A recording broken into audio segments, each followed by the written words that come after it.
Alright guys, welcome to RC Mojo. Last week we put together the Tamiya Grand Hauler frame finishing bag A, which means this week we'll get straight on with bag B, which appears to be the front axle and its suspension. As usual, we need to drop the little metal parts bags into some pots so we don't lose anything off the bench. It also makes everything that little bit easier to find. Right then, step 9, attaching the leaf springs to the front axle. Screws and stuff first. We need 2 M3x6s, 8 M3 nylock nuts, 4 U-bolts, 2 of these metal plates, 2 damper mounts, and of course 2 leaf springs.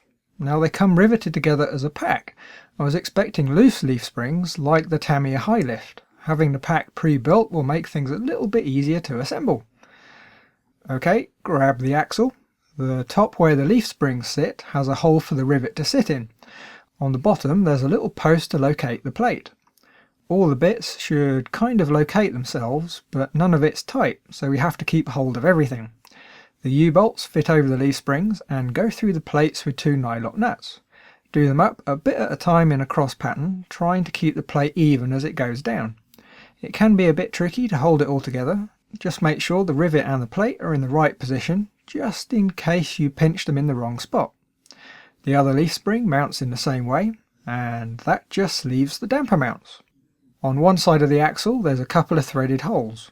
Pop in some thread lock. Now we could just dip the screws, but it will be cleaner to use a cocktail stick to smear some inside the thread on the axle. The mounts want to straddle the leaf springs, lining up the hole with the hole in the axle. Hold the mounts nice and square. You can push them upwards towards the plate and do up the screw nice and tight. Do it up all the way, then give it an extra little grunt. And of course the other mount fits in exactly the same way, leaving us with an axle that's ready to mount. Step 10. Fitting the axle. Not many bits here, just 6 M3x14 step screws, 6 M3 nylock nuts, and of course we'll need the chassis too. Sit the axle on the chassis with the front leaf springs in the front mounts. Insert a step screw through the outside and loosely fit a nut. Same with the rear shackle. Make sure you get the screws through both of the shackle plates. The inside one can be a bit of a pain to get lined up. Same on the other side, fit the 2 screws and loosely fit the nuts. And now the axle is being held in place, we can go around and tighten up all the screws. The step gives the shackles a bit of clearance to move, so we can tighten up the nuts all the way down. Just be careful not to trap the shackle plate between the step and the nuts. The front mounts need a little Tamiya spanner as the front cross member gets in the way of the cross wrench. A bit fiddly, but it does the job. That just leaves the dampers. Get them in position in the damper mounts and insert a step screw from the outside, and install the nut from the inside. Like the others, the step screw gives us the clearance we need, so do them up all the way. And you can even get to them with the cross wrench, so they go in really easily. And there we go, some working front suspension. Very nice. Step 11. Some steering bits. For this one we need 3 M3 plain nuts, 3 of the silver balls, 2 of the ball ends, the rod for the drag link, and the 2 uprights, E8 and E9. Keep them separate so it's easier to keep track of which one's which. Okay, E8 first, and this one needs a ball end fitting at each end. The moulding has a flat surface on one side and a hex-shaped hole for the nut on the other. As long as the nuts are in the hex holes and the balls are on the flat side, it's hard to go wrong. And of course you can always check against the diagram. E9 is similar, only this time we want to fit the ball and nut to the longer of the arms, not the shorter.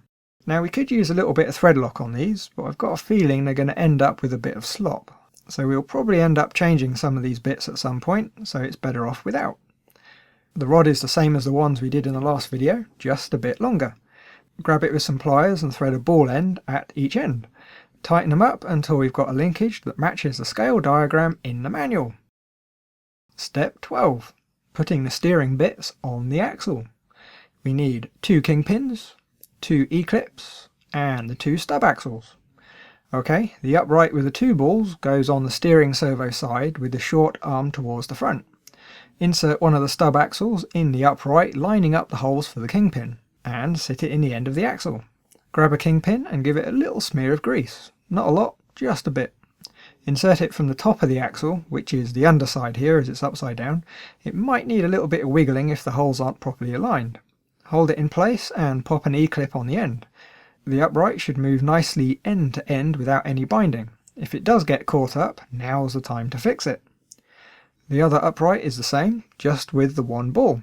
Quite a neat set of plastic and metal parts, but I do wonder if some of the aftermarket axles and steering bits might be better. Some have bushings for the kingpins and increased steering lock. Something to add to the list of upgrades maybe. Now both the uprights are on, we need to clip the drag link to the balls on the long arm with some pliers. And clip the linkage coming from the steering servo to the ball on the short arm. Very nice. And it still looks like most of the steering slop is in the servo saver, so it could be worse. All that's left is a final quick check to make sure everything moves nice and smoothly end to end. Hook up your radio gear, or plug in a servo tester, and see if it all does what it's supposed to with no sticky spots. If it does stick or snag, it will be easier to find the problem and fix it now, rather than wait for the truck to be finished. But in our case, we've got a lovely smooth setup, not a hint of anything binding up.